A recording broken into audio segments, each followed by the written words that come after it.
So God of War Ragnarok Valhalla has just dropped. The free DLC for God of War that was announced at the Gamer Awards and came out very quickly. A new game already? But no, it's DLC. Now again, I need to preface, I have not actually physically played any of the God of War games for myself, because again, I don't have a PlayStation, at least not yet. One day I will, and I will make it a big thing on the channel, but I did spend pretty much a good chunk of yesterday just watching through a walkthrough and gameplay of the DLC, and yeah, I want to talk about it. The biggest thing was like when the trailer dropped and it said literally December 12th, I was like, there's no 2024 attached to that? That's literally like next week? Sheesh. The biggest thing as well is that this is a free DLC. If you already own the game, download it, which is awesome. Big ups to Santa Monica Studio, because, you know, it's been over a year now since God of War Ragnarok first came out. They easily could have done a thing to, you know, sort of revitalize some stuff. Honestly, even if they only charged like $5 for the DLC, you know what, that's fair, I guess. It just shows like, dude, fuck these like bigger game companies that are just like, oh, $20, $30 for DLC that adds nothing to the game. But no, they made it a free DLC, and I absolutely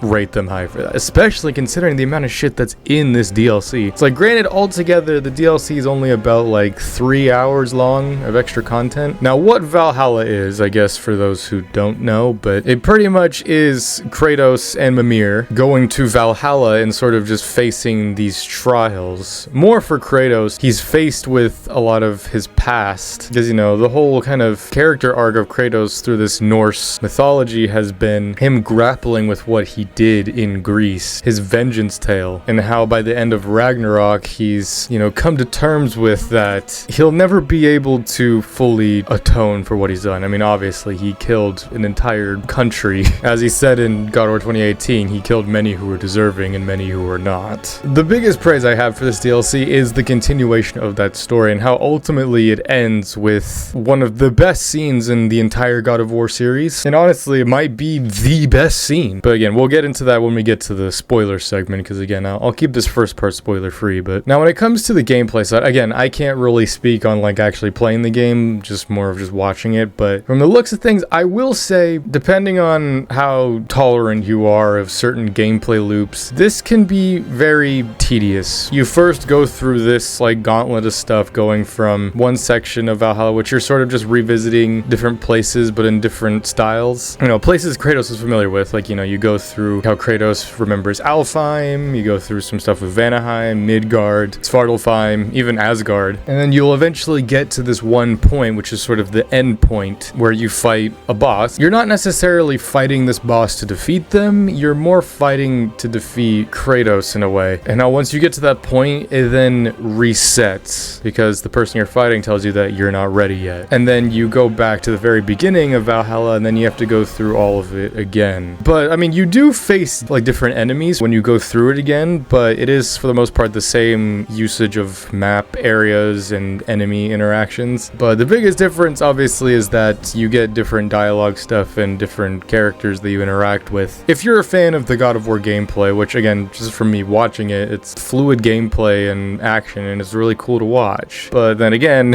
when it's the same sort of challenges over and over again, I can already see that being the biggest complaint, even though that's literally what it's setting you up for. I'd say the trailer sets it up perfectly that that's what it's gonna be. It's sort of this ever-looping challenge. And now, before we get into the spoiler segment, I'm just gonna say, for this being a free DLC, I feel like Santa Monica gave everything and more. They're working with what they had, but at the same time, it was still very, very fun. It does suck though, like, because you start out the DLC having like your end game gear from God of War Ragnarok, but then obviously you go into this, and then it just debuffs you with everything. You go right back to the starter gear. And that was sort of one complaint I guess I had early on, was just, is there a point really in re-grinding the game just for this DLC? Because even by the end of the DLC, it's not like you're back to where you were when you started the game. Your weapons and everything, they get debuffed down to like, again, the starter weapons that you have like at the start start of God of War Ragnarok, they never get upgraded, or at the very least, they never look like their upgraded look again. They go back to just how they looked before. Now, I think I'll start talking about the spoilers, for the story and whatnot. So, if you haven't already played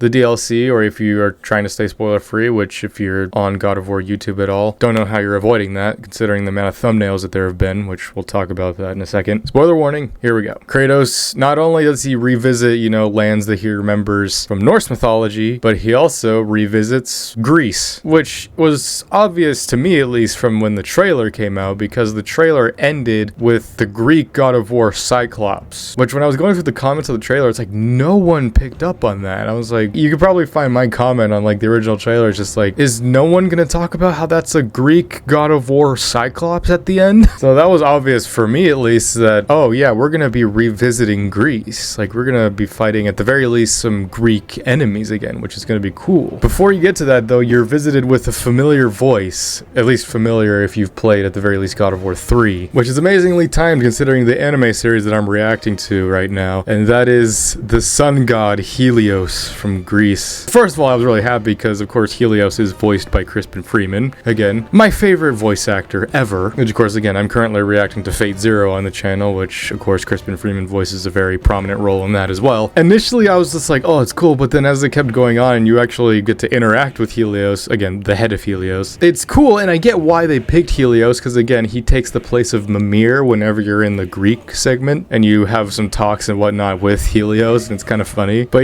going forward, it's like, why Helios? Which I get, they're trying to do this thing with Kratos where it's just like, he regrets what he's done. Why Helios of all the gods? I get, like, the stuff they talk about with is, it ties back to one of these spin-off games. I think it's like Chains of Olympus, or not one of the main, like, 1, 2, 3 games, one of the spin-off ones. Helios saves Kratos' life, and then he talks about, it's like, how do you pay me back? You rip off my head. Which, again, in God of War, just the whole series, it's one of the most iconic executions in the whole series, is Kratos ripping off Helios' head. Which, again, from a design and everything and gameplay's perspective, I get why they chose Helios, because he was easy to swap out for Mimir. I'm just kind of sad that they didn't do more. Like, I feel like they could have had maybe, I get it would have been a little bit of a pain to have, like, all the original voice actors and whatnot come back, but, like, kind of have some of the different gods, like, maybe swap out just for a little bit. Like, I would have loved if he got to talk to, like, Hades or Poseidon or even Zeus. But again, from, like, the story perspective, I get why they chose Helios, just because out of all of the gods, he was the one that even Kratos admitted is just like, the fate I dealt you probably wasn't deserved. You can tell it's not like Kratos feels entirely bad about it. He's just like, out of all the gods I killed, you were probably the one that probably deserved it the least, but I don't regret killing you.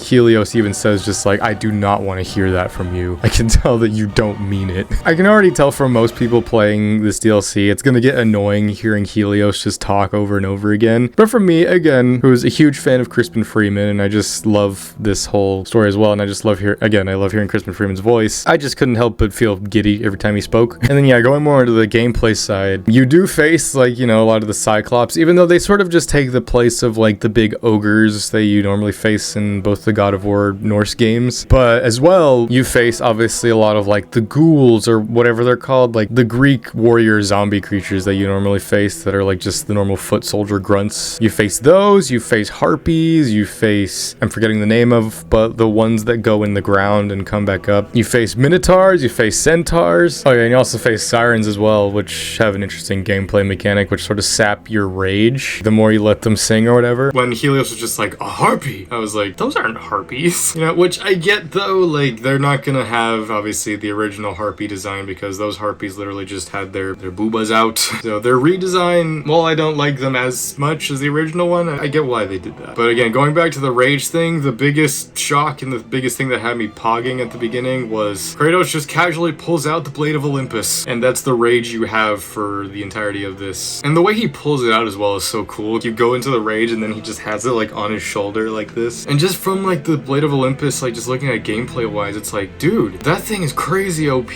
Normally like the rage meter goes down pretty fast, but with the Blade of Olympus, it's like it goes down so slowly and it does crazy damage. And every time you get a kill, it refills, not entirely refills, but it refills a good amount of the rage. So it's like you pretty much can infinitely use it. So like when you're going up against the bigger bosses, it's like you can get like a good chunk of their health down in one go with the Blade of Olympus. And it was just so fluid. It's just kind of funny just seeing that just 2005 ass looking sword just in this modern day like game with Kratos. A part of me kind of wish they also like had the blades of chaos look how they looked in the original God of War. But again, just everything that was in this was done amazingly well from the Greek perspective. The only sad thing with Helios is that you don't really get like a final scene with him. Again, he's just sort of there to pester you and just like remind you of how many people you've killed. A cool line though that he does have is just like, have you ever done the math on how many people died because of your righteous retribution? Never given it much thought, huh? Like counting the grains of sand on a beach. And again, though I question why it had to be Helios of all people that Kratos had to talk to, I understand that it's more to represent the people who Kratos maybe does regret killing. Oh yeah, and biggest thing, the big boss that you fight at the end of each go-through through Valhalla is Tyr, the actual Tyr, not Odin Tyr. It was annoying though, because obviously every time you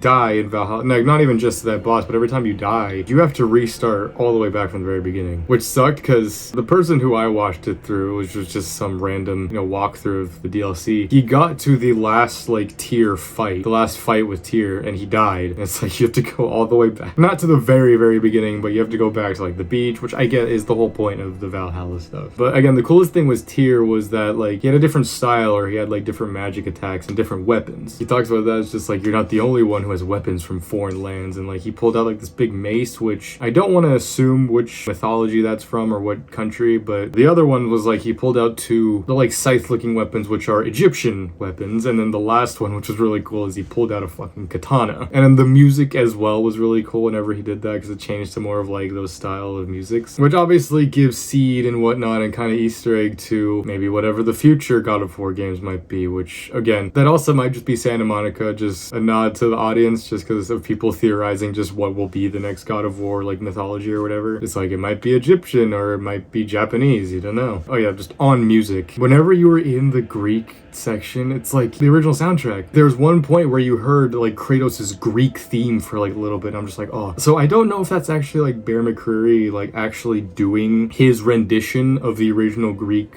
music, but there's also a part of me just like, what did they just take like the original music and kind of just like revamp it with more high dynamic range audio? Either way, I can't wait till they release the soundtrack because I really want to listen to it again. But then yeah, the final scene, Kratos goes through the doors and he is confronted with his younger self sitting on the throne. Of course, before I get into the whole emotional side of it, fuck everybody on YouTube who is clickbaiting that scene saying it's a boss fight, because it's not. But yeah, everybody just saying just like, oh, old Kratos versus young Kratos, final boss fight, Valhalla DLC. I get that's gonna get clicks and whatnot and everybody's gonna do it, but it's not a boss fight. I mean, it's a boss fight from Kratos' perspective in the sense that he's having to confront his past, but like it's not a fight. Right as that scene happened, obviously, of course, I'm not the only one who probably thought this, but I was hoping it was going to be a conversation more than just Kratos just talking, because I was hoping we'd hear TC Carson. Even if he only said like a single word or just like a couple words, that would have been great. The way it happened was cool. I love that people as well talk about this whole DLC is just Kratos' therapy session, really, which it was just an amazing scene, and it did make me tear up, just Kratos just talking to his past self, just that whole thing of just a redemption that was never meant for us. Also just how he talks about both his current self and his past self as if they are two different people, and how like the biggest theme in all this, like it ties back to the end of God of War 3 with Pandora, and I'm glad that they actually acknowledge that a little bit in this. Pandora's line that she says to Kratos in that is just like, when there's nothing else left, there's still hope. And Kratos even re-says that line, when all else is lost, there's still hope. He doesn't say it, but just he forgives his past self. The younger Kratos goes away and Kratos sits on the throne, and it's cool though that the throne is like cracked. He doesn't look the same as like his Greek one. Kratos is finally, he's accepting the role as God of War. Like, cause there's even a line when he's talking there where he's just like, I can be a god of, he pauses and then like he starts talking about hope.